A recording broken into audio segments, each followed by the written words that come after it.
Hello दोस्तों, नमस्कार। मैं भी एक आप सभी का बहुत बहुत स्वागत करता हूं एक और नए क्लास में।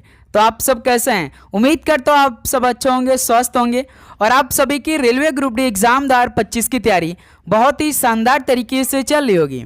तो साथियों, आज के इस क्लास में 17 नवंबर को टारगेट करते हुए दमदार प्रश्नों को डिस्कस करेंगे।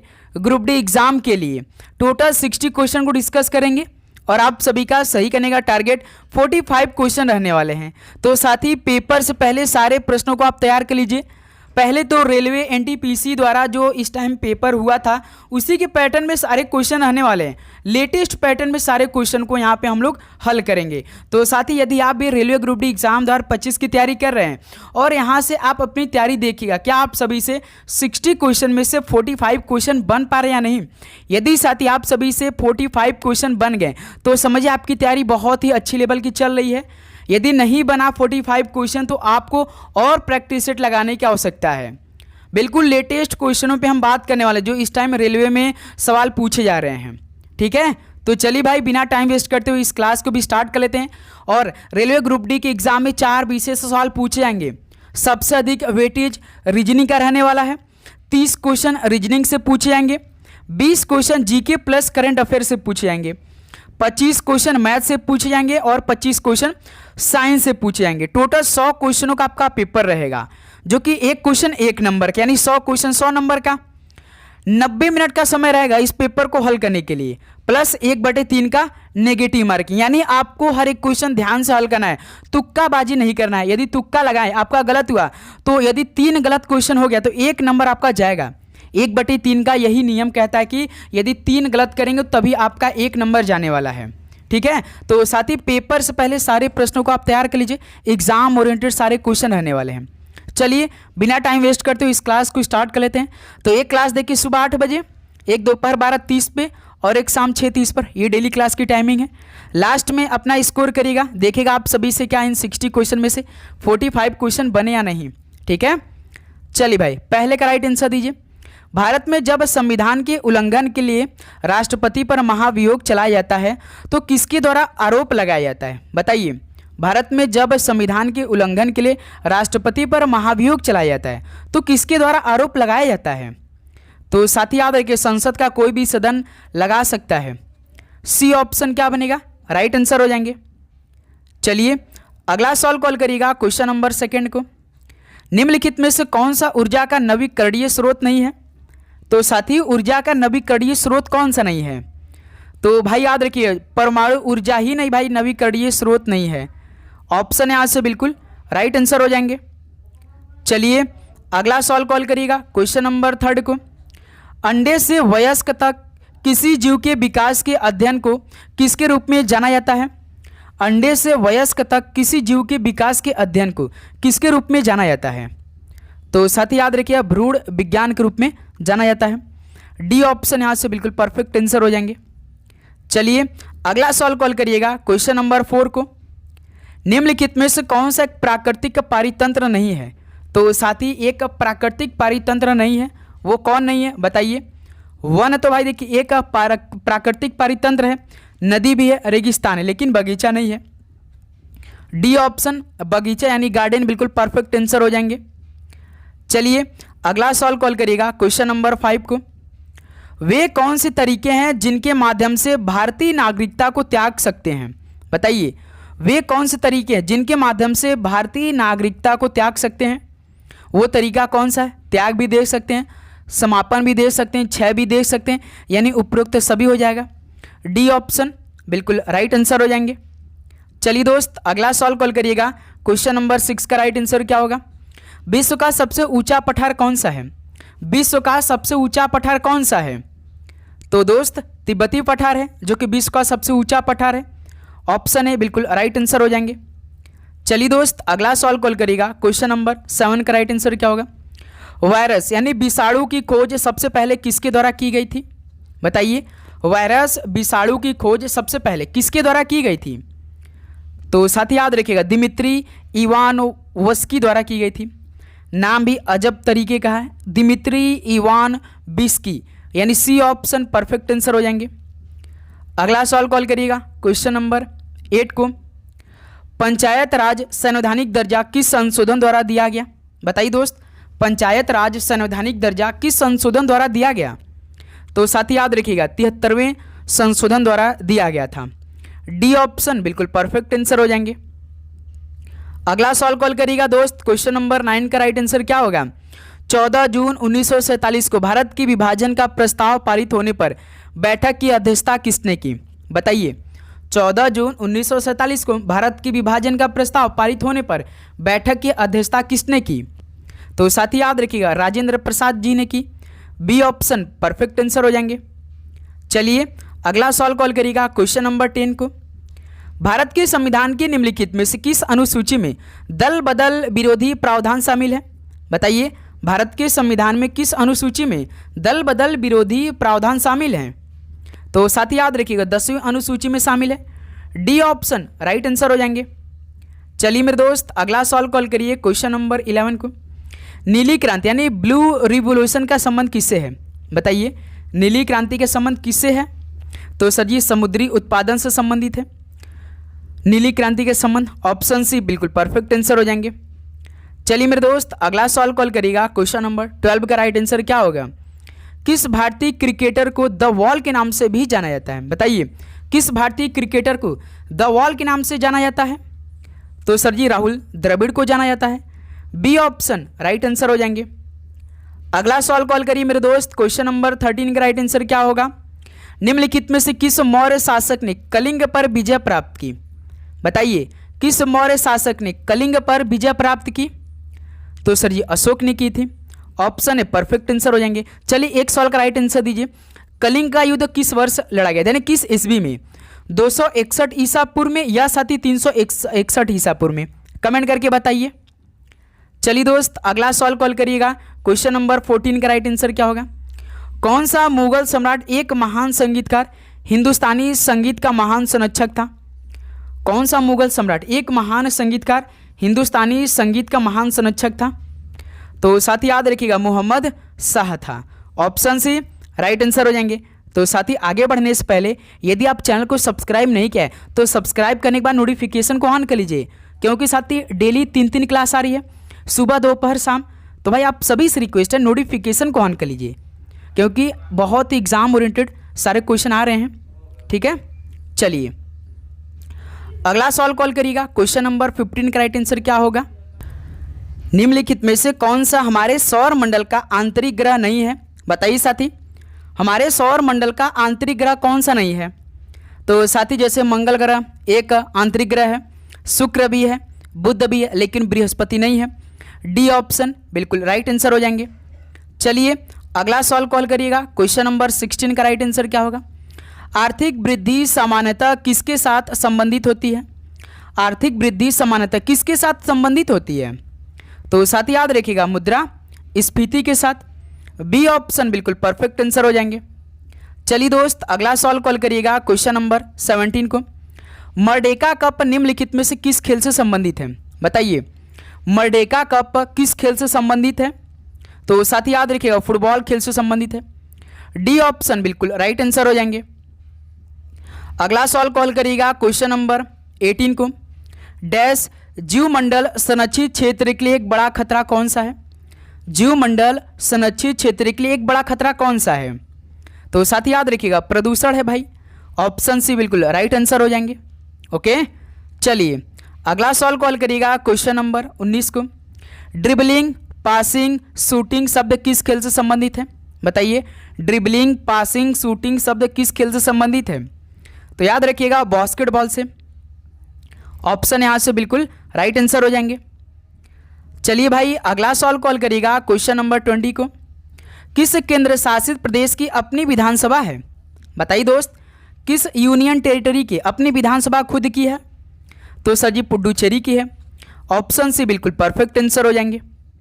चलिए दोस्त अगला सवाल कॉल करिएगा, क्वेश्चन नंबर 21 को। निम्नलिखित में से कौन सा किसान विद्रोह गांधीवादी चरण से पहले हुआ था?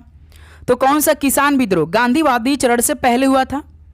तो साथ ही याद रखिएगा नील विद्रोह हुआ था। ऑप्शन यहाँ से बिल्कुल परफेक्ट आंसर हो जाएंगे। चलिए दोस्त अगला सवाल कॉल करिएगा, क्वेश्चन नंबर 22 को। निम्नलिखित में से कौन भारत में क्रेटर झील है? ये महत्वपूर्ण सवाल है। भारत में क्रेटर झील कौन सा है? तो भाई याद रखिएगा लोनार झील है। ऑप्शन यहाँ से बिल्कुल परफेक्ट आंसर हो जाएंगे। चलिए अगला सवाल कॉल करिएगा क्वेश्चन नंबर 23 को। असद अली खान निम्नलिखित में से किस भारतीय वाद्ययंत्र को बजाने के लिए जाने जाते थे? बताइए, असद अली खान किस भारतीय वाद्ययंत्र को बजाने के लिए जाने जाते हैं? तो सर जी रुद्र बीड़ा को। ऑप्शन सी बिल्कुल परफेक्ट आंसर हो जाएंगे। चलिए अगला सवाल कॉल करिएगा क्वेश्चन नंबर 24 को। संविधान में संशोधन करके प्रस्तावना में समाजवादी और धर्मनिरपेक्ष शब्द जोड़े गए, यानी साथी कौन से संविधान में संशोधन करके प्रस्तावना में समाजवादी और धर्मनिरपेक्ष शब्द जोड़े गए? तो सर जी 42वां संविधान संशोधन में। ऑप्शन सी बिल्कुल परफेक्ट आंसर हो जाएंगे। चलिए अगला सवाल कॉल करिएगा क्वेश्चन नंबर 25 को। अंडमान और निकोबार द्वीप समूह कहाँ स्थित है? बताइए, अंडमान और निकोबार द्वीप समूह कहाँ स्थित है? तो सर जी बंगाल की खाड़ी में स्थित है। ऑप्शन से बिल्कुल परफेक्ट आंसर हो जाएंगे। चलिए दोस्त अगला सवाल कॉल करिएगा क्वेश्चन नंबर 26 को।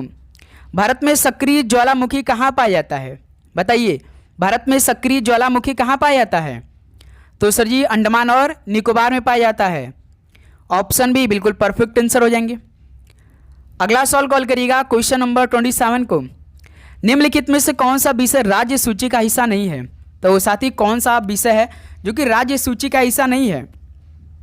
कृषि राज्य सूची का विषय है, सार्वजनिक स्वास्थ्य भी है, तीर्थंटन भी है, लेकिन भाई वन नहीं है।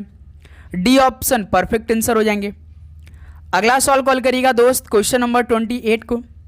रसोई गैस मुख्यतः निम्नलिखित में से किस गैसों का मिश्रण होती है? बताइए, रसोई गैस जो यूज होता है घरों में वो किन किन गैसों का मिश्रण होता है, यानी किन किन गैसों का मिक्सचर होता है? तो सर जी प्रोपेन और ब्यूटेन का होता है। ऑप्शन सी बिल्कुल परफेक्ट आंसर हो जाएंगे। अगला सवाल कॉल करिएगा क्वेश्चन नंबर 29 को।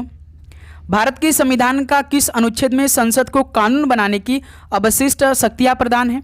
बताइए, भारत के संविधान के किस अनुच्छेद में संसद को कानून बनाने की अवशिष्ट शक्ति प्रदान करता है? तो मेरे दोस्त याद रखिए अनुच्छेद 248 में। ऑप्शन सी बिल्कुल परफेक्ट आंसर हो जाएंगे। चलिए अगला सवाल कॉल करिएगा क्वेश्चन नंबर 30 को। चिनाब, रावी, ब्यास, सतलुज और यमुना नदियों किस राज्य से होकर बहती हैं? बताइए, चिनाब, रावी, ब्यास, सतलुज और यमुना नदियाँ किस राज्य से होकर बहती हैं? तो याद रखिए दोस्त हिमाचल प्रदेश से। ऑप्शन सी बिल्कुल राइट आंसर हो जाएंगे। अगला सवाल कॉल करिएगा क्वेश्चन नंबर 31 को। एक बाघ अभ्यारण्य में बाघ को कहाँ रखा जाता है? बताइए, एक बाघ अभ्यारण्य में बाघ को कहाँ रखा जाता है? तो साथी याद रखिए खाद्य श्रृंखला में सबसे ऊपर रखा जाता है। बी ऑप्शन बिल्कुल राइट आंसर हो जाएंगे। चलिए दोस्त अगला सवाल कॉल करिएगा क्वेश्चन नंबर 32 को। रबी की फसल का उदाहरण बताइए। रबी यानी जो ठंडी के मौसम होती है, नवंबर दिसंबर में स्टार्ट होता है और गर्मियों के मौसम में काट लिया जाता है, उसी को रबी का फसल बोलते हैं। जैसे पहला एग्जाम्पल गेहूं है, तो यही आपका पहला ही ऑप्शन राइट आंसर हो जाएंगे। चलिए दोस्त अगला सवाल कॉल करिएगा क्वेश्चन नंबर 33 को। कौटिल्य के सप्तांग में अमात्य निम्नलिखित में से किसको दर्शाता है? कौटिल्य के सप्तांग में अमात्य किसको दर्शाता है? तो एक तो मंत्री को और अधिकारी को। बी ऑप्शन बिल्कुल राइट आंसर हो जाएंगे। चलिए दोस्त अगला सवाल कॉल करिएगा क्वेश्चन नंबर 34 को। निम्नलिखित में से किसकी स्थापना गोपाल कृष्ण गोखले ने की थी? बताइए दोस्त, किसकी स्थापना गोपाल कृष्ण गोखले ने की थी? तो सर जी भारतीय समाज के सेवक ने। ऑप्शन बी बिल्कुल परफेक्ट आंसर हो जाएंगे। चलिए भाई अगला सवाल कॉल करिएगा क्वेश्चन नंबर 35 को। संगीत सम्राट तानसेन अकबर के शासनकाल में आने से पहले निम्नलिखित में से किस दरबार में दरबारी थे? बताइए साथी, बताइए संगीत सम्राट तानसेन अकबर के शासनकाल में आने से पहले किस दरबार के दरबारी थे? तो साथी याद रखिएगा रीवा के थे। ऑप्शन सी बिल्कुल परफेक्ट आंसर हो जाएंगे। चलिए अगला सवाल कॉल करिए क्वेश्चन नंबर 36 को। निम्नलिखित में से किसने यूरोपीय नाट्य तकनीकों को लोक और आदिवासी नृत्य के साथ भारतीय शास्त्रीय नृत्य में लागू किया? बताइए, किसने यूरोपीय नाट्य तकनीकों को लोक और आदिवासी नृत्य के साथ भारतीय शास्त्रीय नृत्य में लागू किया?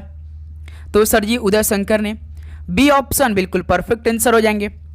चलिए अगला सवाल कॉल करिएगा क्वेश्चन नंबर 37 को। केंद्र और राज्य के बीच विवादों को तय करने की भारत के सर्वोच्च न्यायालय की शक्ति इसके अंतर्गत आती है, यानी किसके अंतर्गत आती है, यानी किस क्षेत्राधिकार के अंतर्गत आती है? बताइए। केंद्र और राज्य के बीच विवादों को तय करने की भारत के सर्वोच्च न्यायालय की शक्ति मूल क्षेत्राधिकार के अंतर्गत आती है।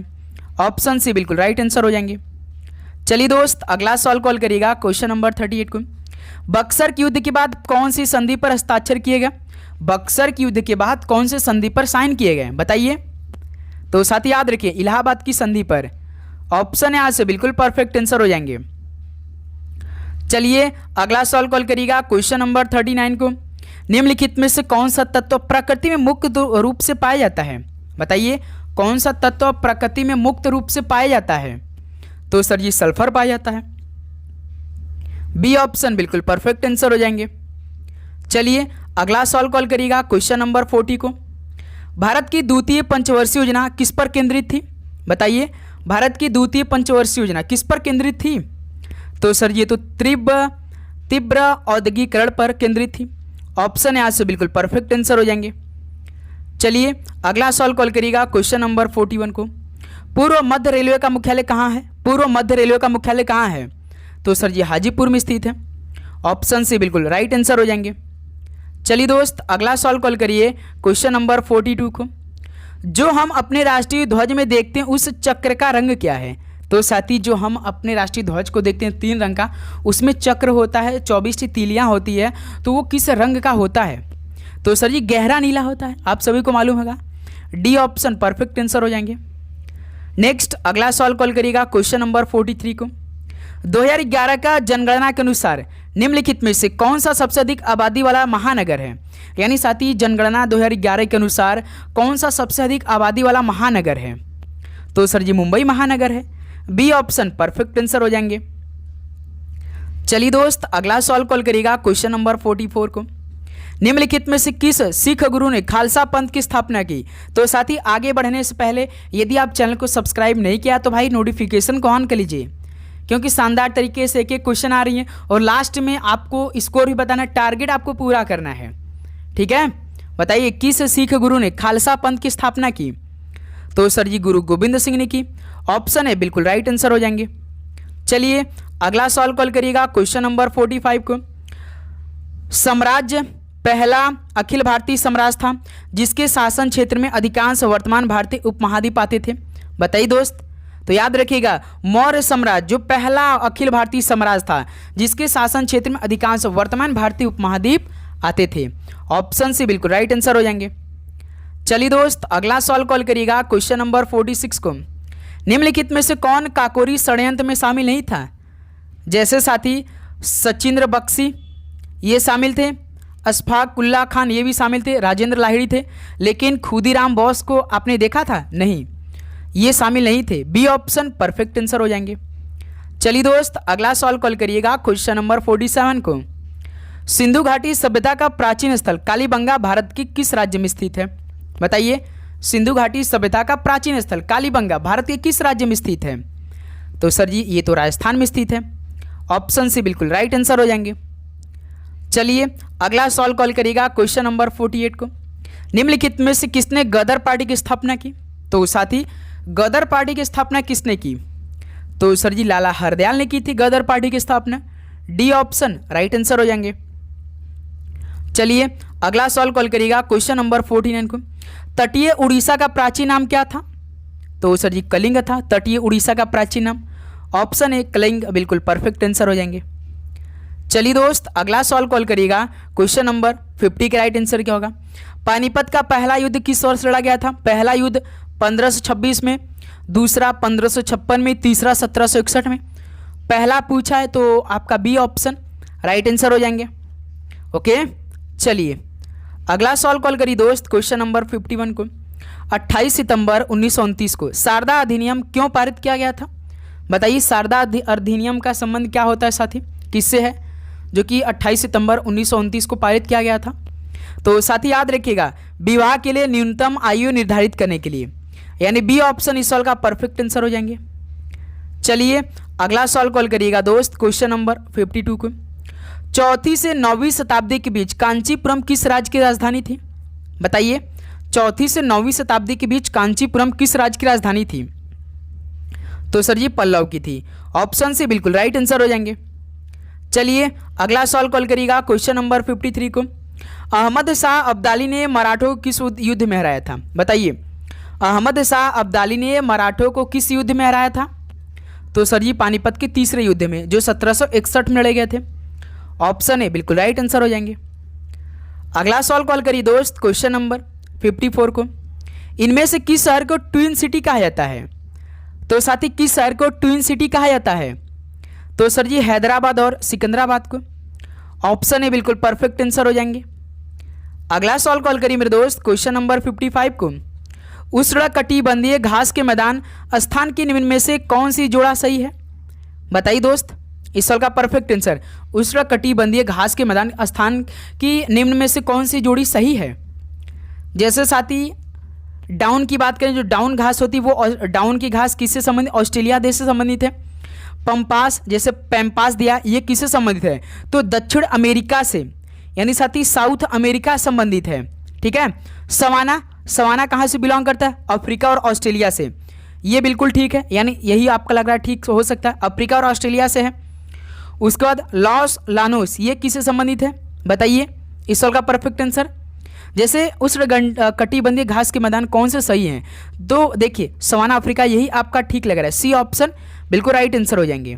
ओके, ध्यान देंगे आप लोग साथी। जैसे सवाना की बात करेंगे तो अफ्रीका और ऑस्ट्रेलिया में, तो ये बात याद रखिए मेरे दोस्त, इस सवाल का सी ऑप्शन बिल्कुल राइट आंसर होने वाले हैं। ओके, ये बात याद रखिएगा। और एक प्रेयरी अधिक पूछता आप सभी से कि प्रेयरी जो घास के मैदान है ये किससे संबंधित है, कहाँ से बिलोंग करते हैं? तो प्रेयरी साथी उत्तरी अमेरिका से, यानी नॉर्थ अमेरिका से बिलोंग करते हैं। ये आपको मालूम होना चाहिए। ये अधिकतर सवाल पूछ देता है पेपर में कि प्रेयरी घास के मैदान किससे बिलोंग करते हैं? तो नॉर्थ अमेरिका से बिलोंग करते हैं। ठीक है। स्टेपी याद रख लीजिएगा, एक स्टेपी भी पूछ लेता है भाई। जैसे स्टेपी किसी बिलोंग करता है तो यूरोप और एशिया से। किसे? यूरोप और साथी एशिया से बिलोंग करता है। ठीक है। चलिए अगला सवाल कॉल करिएगा क्वेश्चन नंबर 56 को। निम्नलिखित में से कौन सी नदी रकास झील से निकलती है? कौन सी नदी रकास झील से निकलती है? तो साथी याद रखिए सतलुज नदी निकलती है। डी ऑप्शन राइट आंसर हो जाएंगे। चलिए दोस्त अगला सवाल कॉल करिएगा 57 नंबर को। निम्नलिखित में से कौन गोदावरी की सबसे लंबी सहायक नदी है? गोदावरी की सबसे लंबी सहायक नदी कौन सी है? तो सर जी मंजीरा नदी है। डी ऑप्शन परफेक्ट आंसर हो जाएंगे। चलिए दोस्त अगला सवाल कॉल करिए क्वेश्चन नंबर 58 को। काली मृदा ज़्यादातर भारत के किस भाग में पाई जाती है? काली मृदा को और किस नाम से जानते हैं? रेगुर मृदा के नाम से जानते हैं। तो भारत के किस भाग में सबसे अधिक पाई जाती है? तो सर जी प्रायद्वीपीय पठार में। ऑप्शन ए राइट आंसर हो जाएंगे। चलिए दोस्त अगला सवाल कॉल करिएगा 59 को। भारतीय संसद की कार्यवाही में शून्यकाल का अर्थ है क्या है? जो भारतीय संसद की कार्यवाही में शून्यकाल का अर्थ क्या होता है? तो सर जी प्रश्नकाल के ठीक पश्चात का काल को क्या बोलते हैं? शून्यकाल बोलते हैं। जो प्रश्नकाल होता है उसके ठीक पश्चात का जो समय आता है उसको शून्यकाल बोलते हैं। डी ऑप्शन राइट आंसर हो जाएंगे। चलिए दोस्त लास्ट क्वेश्चन आज की इस क्लास का हल करिए।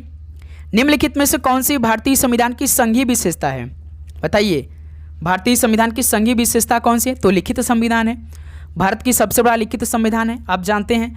ऑप्शन सी राइट आंसर हो जाएंगे। तो फाइनली साथी 60 क्वेश्चन दमदार प्रश्न हो चुका है पेपर के लिए, ग्रुप डी के लिए। तो बताइए दोस्त कि आप सभी का इन टोटल 60 क्वेश्चन में से कितना स्कोर रहा? चलिए ईमानदारी के साथ बताइए भाई आप सभी ये कितना स्कोर रहा? 1/3 नेगेटिव मार्किंग के साथ बताएंगे। 3 गलत हुआ होगा तो 1 नंबर काट के अपना स्कोर बताएंगे। बताइए दोस्त। उम्मीद करूंगा आपको हर एक क्वेश्चन अच्छी तरीके से समझ में आया होगा और आप उससे तैयार कर लिए होंगे। जो भी प्रश्न आपके मन में अभी भी उठ रहे हैं किसी भी सब्जेक्ट को लेकर, तो साथी जरूर पूछ लीजिएगा। डाउट लेकर नहीं चलेंगे, क्योंकि हमने आपसे कहा था कि जो भी प्रश्न में आपको डाउट होगा जरूर पूछेगा। ओके साथी, तो अब जरूर पूछेगा और डेली क्लास लेंगे, नोटिफिकेशन को ऑन करेंगे। शाम में 6:30 पे रीजनिंग की क्लास आएगी। रीजनिंग, साइंस, जीके का जिम्मा हमारा है। ओके, मैथ अपना भाई पढ़िएगा, मैथ का भी जुगाड़ कर रहे हैं आपके लिए। ओके, तो चलिए भाई इस क्लास को यहीं पर समाप्त करते हैं। मिलते हैं साथी शाम में 6:30 पर एक नए क्लास के साथ। सभी को जय हिंद, जय भारत। पढ़ाई करते रहिए। All the best. धन्यवाद।